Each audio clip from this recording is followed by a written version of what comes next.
ഇന്ന് നമുക്ക് കാറിലാണ് കിട്ടിയേക്കുന്നത് കേട്ടോ. ചില സ്ഥലങ്ങളിൽ കുറിച്ചിയെന്ന് പറയും. നമുക്കിന്ന് ലിമ്പുമ്പുളി ഇട്ടിച്ചിരി കറി വെച്ചാലോ? പറ്റിക്കാനും നല്ലതാണ് കേട്ടോ ലിമ്പുമ്പുളി ഇട്ട്. നമുക്ക് കുറച്ച് കൊച്ചുള്ളി, പിന്നെ ഇതിക്കനുസരിച്ച് മുളക് പൊടി. പിന്നെ നമ്മൾ പച്ചമുളക് ഇടുന്നുണ്ട്, അതുകൊണ്ട് ഒരുപാട് മുളക് പൊടി വേണ്ട. ഞാൻ 2 സ്പൂൺ മുളക് പൊടി എടുത്തത്, 1 സ്പൂൺ മല്ലിപ്പൊടി, മഞ്ഞൾപ്പൊടി, ഉലുവാപ്പൊടി.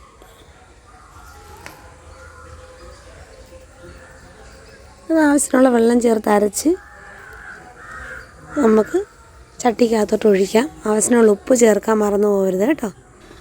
പിന്നെ ലിമ്പുമ്പുളി, പച്ചമുളക്, കരിയാപ്പല, ആവശ്യത്തിനുള്ള ഉപ്പ് ചേർക്കണം കേട്ടോ. അടപ്പ വെച്ച് നന്നായിട്ട് തിളച്ച് കഴിഞ്ഞിട്ടേ മീൻ മാരിയിടാവുള്ളൂ.